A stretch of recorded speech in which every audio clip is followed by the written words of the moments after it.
On August 7th of 2023, the defendant, Devyn Michaels, brutally murdered and savaged the body of her ex, Jonathan Willette.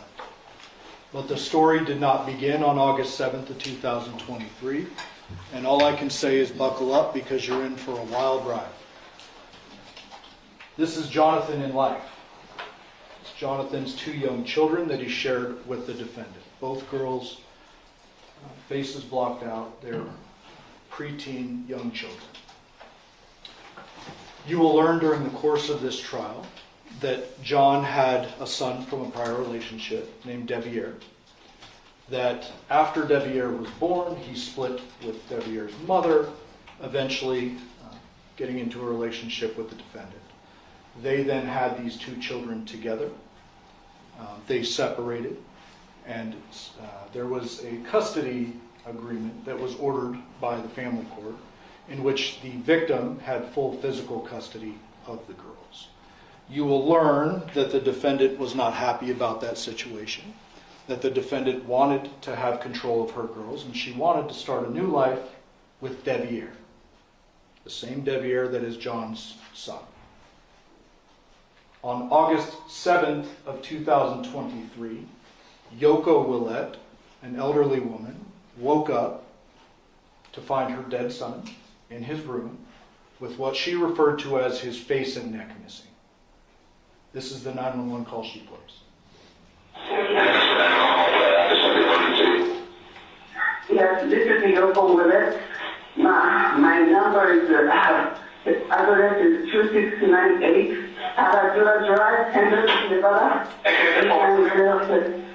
Yeah, 702-203-8975. Tell me exactly what happened now. Okay, I went downstairs and my son is on the bed and all bloody. I opened the cover. It's all bloody. I don't know. Can you come over? Yeah, we're coming help you now. What happened to him, you know? I have no idea. And so was the outside this morning. Is he awake now? And Is he awake? yes, I think he's dead. Okay. Listen to me, I already have a calling for help, okay? How old is your son? About 46 seconds. Is he breathing? Oh, bloody all over. Huh? Where is he bleeding from, him? I don't know, from the egg or something. Do you see any weapons around him? No. Nothing. Will he have harmed himself? Can you tell? What? Did he look like he hurt himself at all? Like, maybe shot I have himself? no idea. Those was on the yard.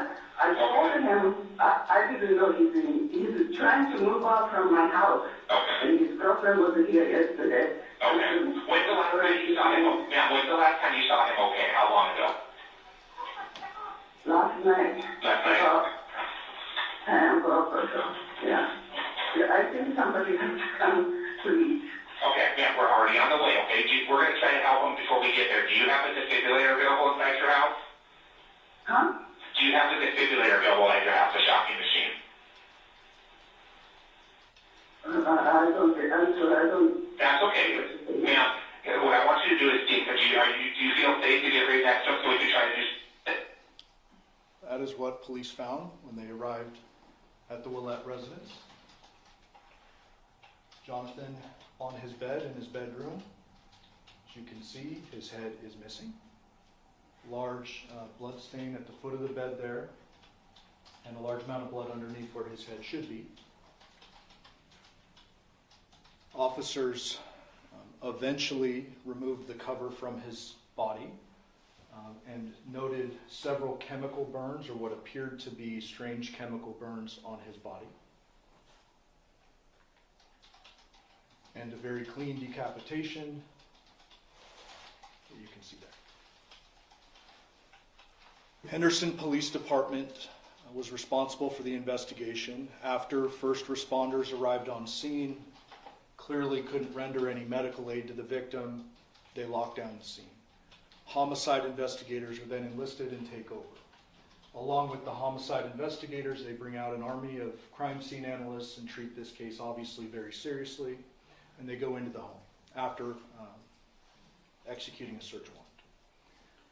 When they go into the home, they obviously focus on the bedroom, but they do a pretty thorough search of the entire residence, the curtilage, the backyard, the front, the trash cans, the upstairs bedrooms, the kitchen, the living room, and these are the items that they find.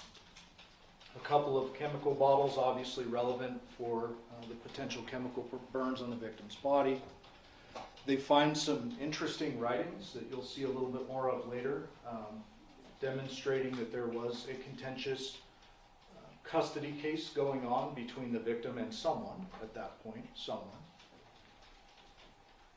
They see out front John's moving truck, the victim's moving truck. You will learn that he had a moving business. There's a trailer on the back. It's parked a little cattywampus, going the wrong way on the street and poking out into the street as though he may have planned on moving after he last parked that car or truck. But the items that weren't found are what was particularly notable for the investigators. They didn't find a murder weapon. They didn't find whatever this person used to cut his head off. They did not find his head. They did not find his wallet. They did not find his truck keys, and they did not find his phone. They interviewed Yoko, and the gentleman above Yoko's photo is Yoshida, her partner. According to Yoko and Yoshida, the defendant, who they referred to as Nikki and knew as Nikki, ultimately identified as Devyn Michaels, was the last person to see Jonathan alive. Nikki and John had been moving the girls and John's items from this Paladura address to Nikki's address on Porcupine Rim that she shared with Devier, and for a temporary period over the summer, the young girls. They learned that Nikki and John returned to this address, the Paladura address, for the last time at 10 p.m. on August 6th, or around 10 p.m. They learned from Yoko that about 1 a.m. she was going downstairs for a glass of water and ran into the defendant, who she will describe to you when you hear from her as she appeared to be startled to see me. The defendant and Yoko have a conversation. It's relatively brief. Yoko's in the kitchen cleaning up some dishes. The defendant has now entered the kitchen, and they begin to talk when the defendant tells Yoko, John's asleep. Don't go in there. Those aren't her words. You'll hear this through the course of the trial. She says, John's asleep. He's passed out. We have plans for him to move some more stuff in the morning. Kind of don't bother him kind of thing. Yoko then noticed that the lights were on in John's room, but decided, hey, if he's asleep, I'm not going to go in there. She returns back upstairs. Yoko went to sleep, leaving Nikki, or the defendant, alone in the home. You will learn very clearly that there were only 4 people in the home at the time of this incident: the victim, the defendant, Yoko, and Yoshida. Yoko also will tell you that around 8 a.m. she found John without a face. You probably heard from the 911 call, there's a bit of a language barrier. She'll do her best to describe what she initially saw and the shock, obviously, that ensued.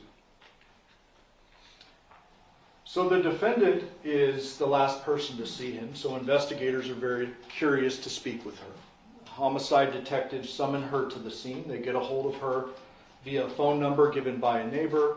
She answers that phone. It's her phone. She agrees to come to the scene, leaving Devier and the girls are with the defendant as well.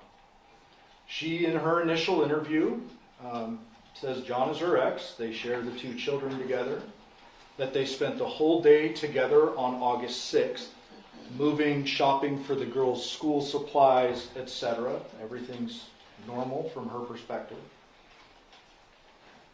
That evening, they were moving the girls' things into her home on Porcupine, and she was, in fact, at the Paladura residence last night doing that. She would go on to describe it's a normal night, there's nothing out of sorts, and that John was alive and well in the garage when she left. Remember that.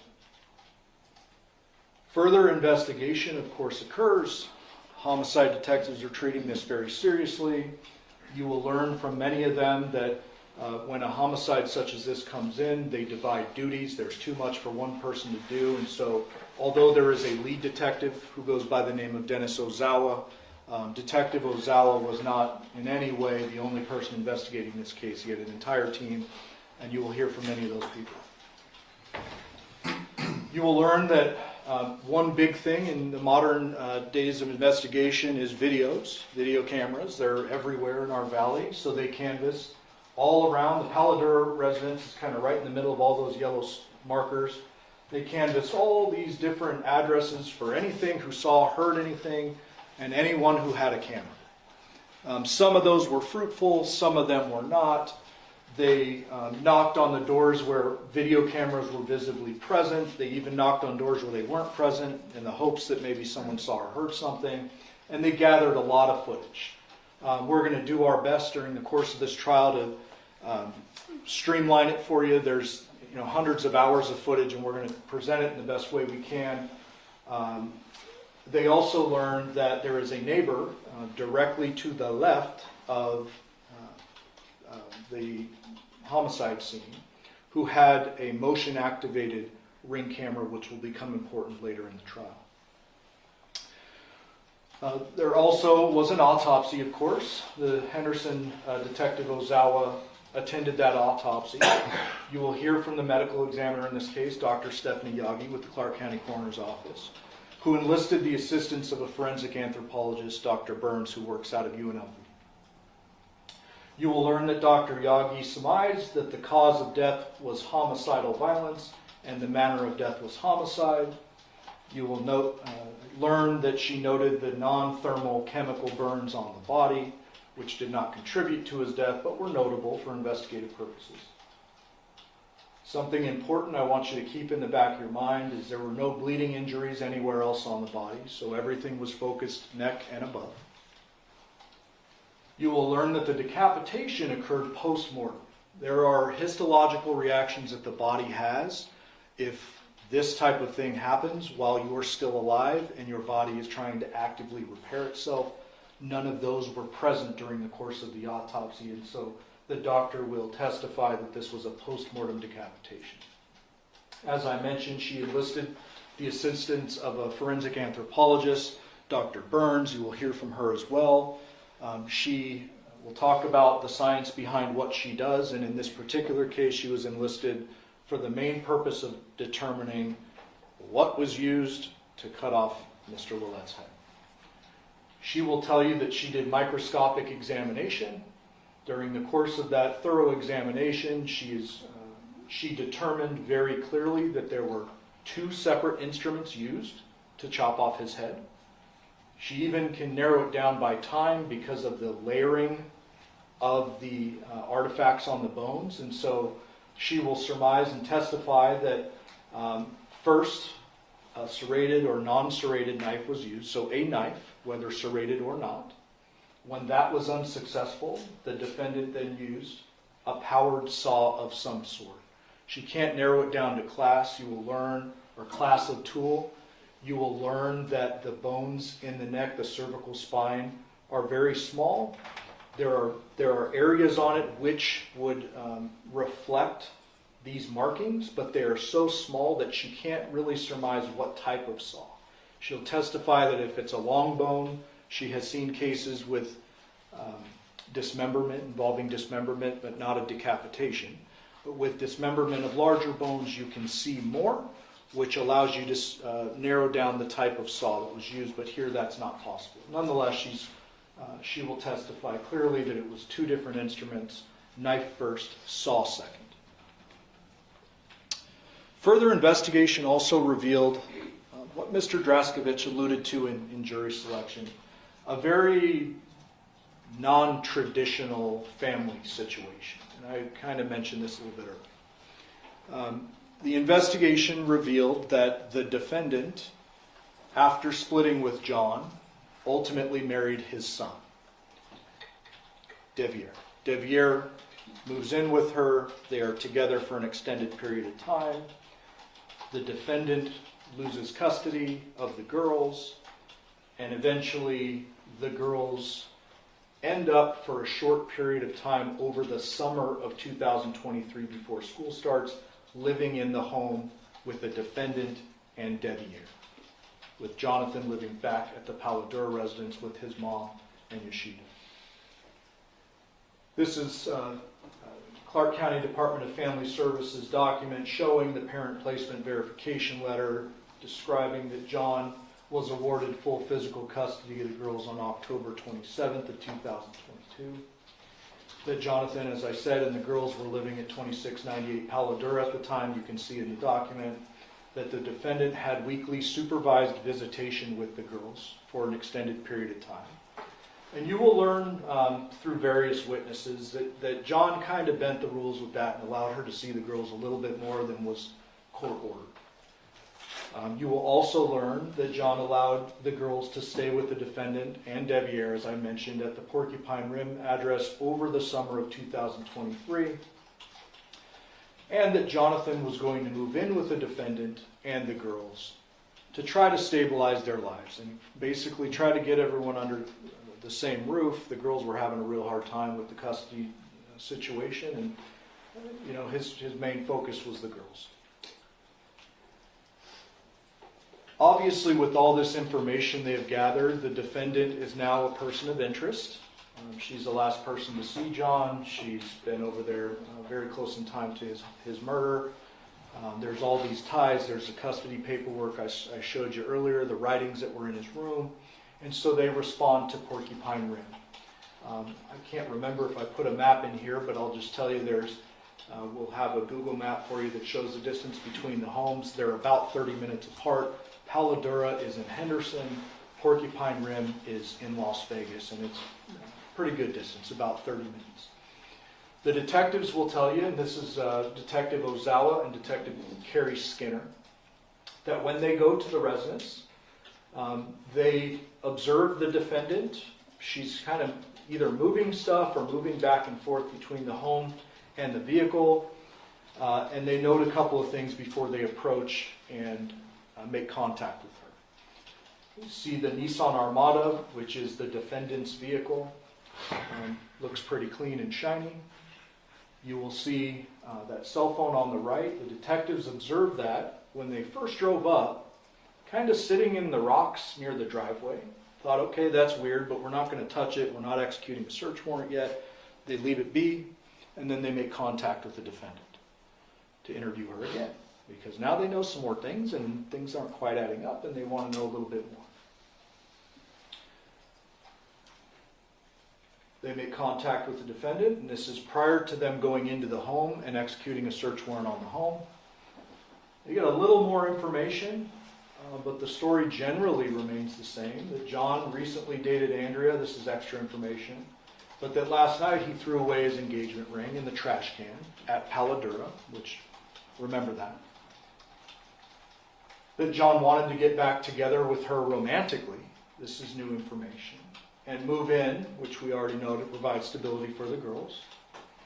She mentioned that Yoko does not know Devyn and I are married. She claimed that her marriage with Devyn was one of convenience for insurance purposes and non-romantic and not sexual in nature. You will learn, and you'll actually hear it, the interview. During this interview, out in the police vehicle in front of Porcupine Rim, the girls walk up, and you can hear them. Their sweet little voices, and they're like, "This is Daddy's phone. This is Daddy's phone. This is why he wasn't answering."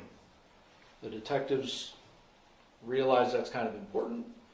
They take the phone from the girls, or the girls give it to them, and the detectives note blood on the phone. Something important. They ask the defendant, "Well, how did this get here?" And she responded generally that he must have left it here earlier in the day when he was moving, and I don't know. I mean, there's a cigarette butt over there. I know he smoked cigarettes. It's by where the phone was. He probably left it. And the detectives are a little suspicious of that.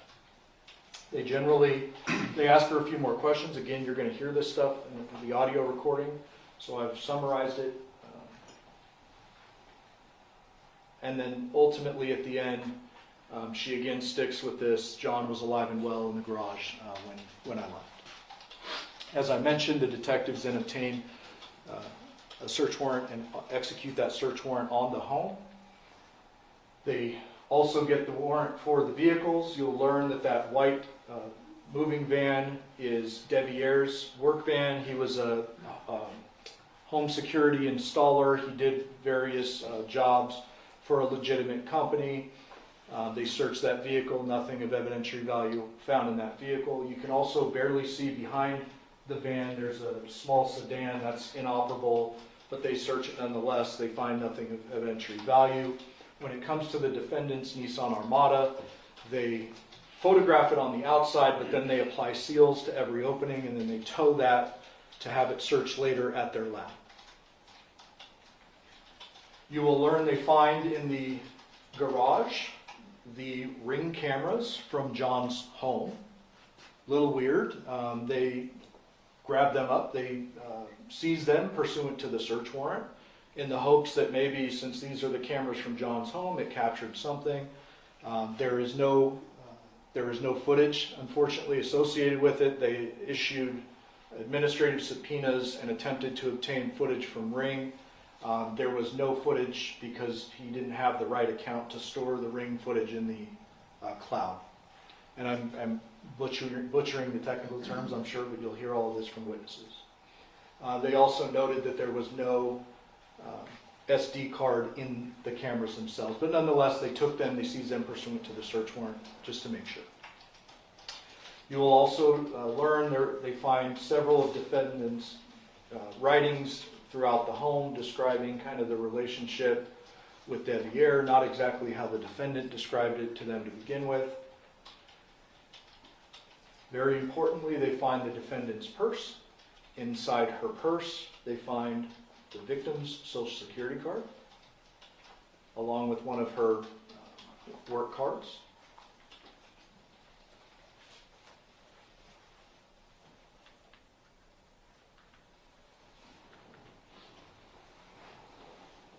This is the defendant's bedroom.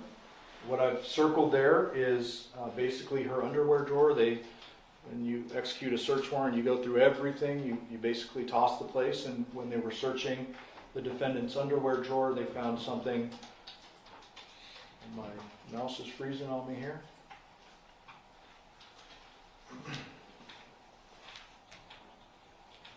Very important. They find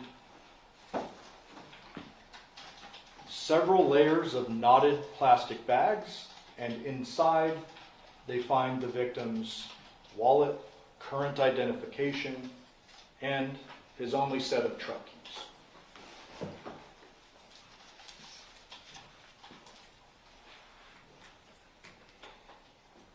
After the search warrant, they speak with the defendant again. They learn that the defendant's version regarding the phone is that she has no idea how it ended up there. They confront her with the blood on the screen. She initially says, "Oh, I don't know," and then she says, "He cut himself moving." Remember when I talked about the autopsy earlier, no other bleeding injuries on the victim's body? Remember that? She claims he cut himself while he was moving. There's no evidence to suggest that. They learned John wanted to move in with the defendant so we could have the girls under one roof and parent them. They further learn, although they already kind of know this, that John has physical custody of the girls, and the defendant claims she plays nice with him to kind of keep access to the girls and keep things kosher. They also learn, which is very important, that John was moving in quicker than she expected. They learn not only from the defendant but other witnesses that this idea of them reuniting for the children had been discussed for several months, but that on this night, on August 6th, John began loading stuff into the truck when the defendant is loading up the girls' stuff into the truck. And she kind of realizes for the first time he was serious about this and this is going to happen. And you'll learn that that's when the walls start closing in on the defendant and she makes the decision she made. The detectives confront her with the fact that there is no notifications on the phone when the girls provide it. It's black, they open it, and there are no notifications on the screen. But that she had contacted him several times the night before, and that those notifications should be there based on the timing of the phone arriving at her house. They ask her, before telling her what they have found in the home, they ask her, hey, do you have any idea where John's wallet would be? She says very unequivocally, no idea. They then say, well, hey, we kind of found this ID and this wallet in your bedroom. And she then changes her story, and she provides a version. Again, you will hear this audio recording in which she says it was back at the Paladura residence. She held the plastic bags open, and John placed his items into the bag, and she tied them up right in front of him. And they confront her when the story doesn't make sense over and over, and that's kind of the story she sticks with regard to that.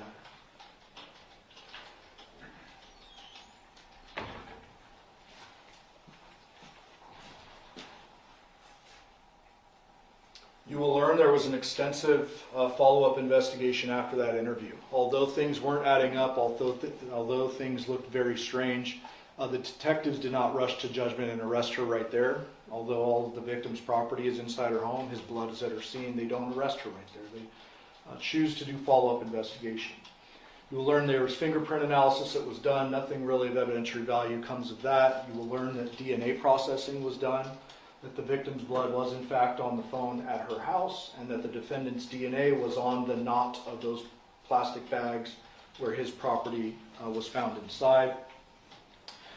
You will also learn that an extensive digital investigation was done, and that was in the form of video surveillance, digital forensics, meaning phone dumps. They take the actual devices found. There's 11 found inside her home, including the victims. They plug it into a machine. They'll talk about the technology. They're able to extract the data from the phone, and they find several things of note.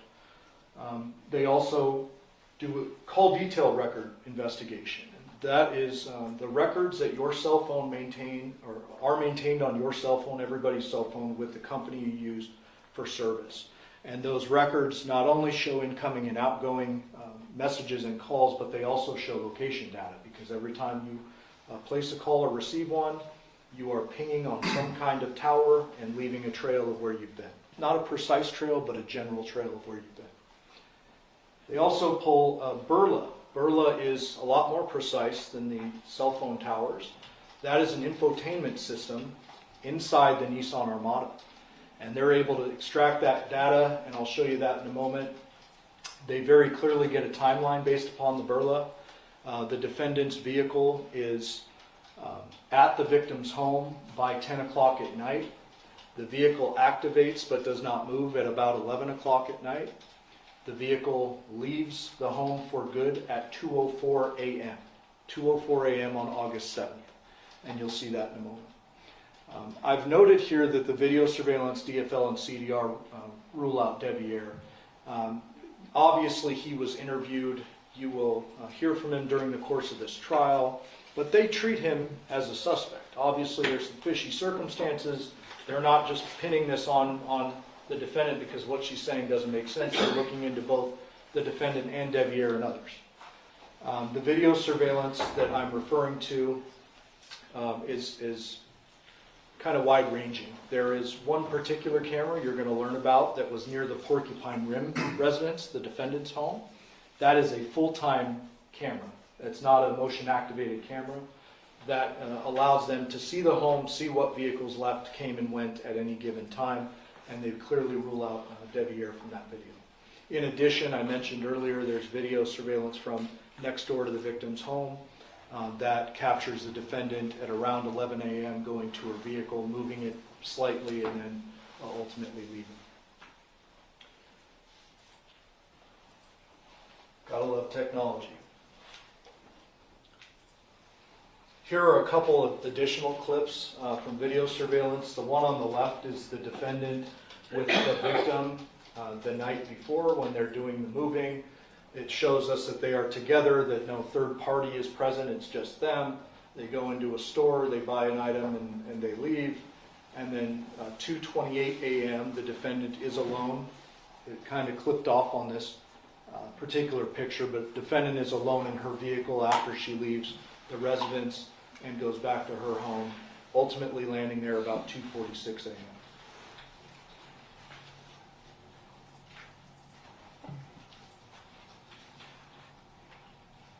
Those digital forensic examinations I mentioned become relevant, especially when it comes to Devyn. There's much more than this, but I'm trying to narrow it down for the opening statement. This particular message was sent from Devyn to the defendant, as you can see, at 10:36 p.m. See you when you get back. I'm going to sleep. Girls are in the living room. And the video surveillance supports that. This image you're seeing now is the CDR cell tower location data. There is much more to it when the witness testifies. There's a bunch of animated videos you're going to see. Just for this purpose, I did a screenshot. The blue and red represent the victim and the defendant's phone, and the green represents Devyn's phone at our operative time period, showing him across town when that last message was sent and throughout the evening. You will also see the burla that I referenced earlier. As I mentioned, burla leaves actual GPS breadcrumbs, like by the foot. So as opposed to just a tower you're hitting on, this is actually showing the track. And you're going to see very clearly when the defendant came and went from the victim's residence on the night of August 6th, as well as when she left on August 7th.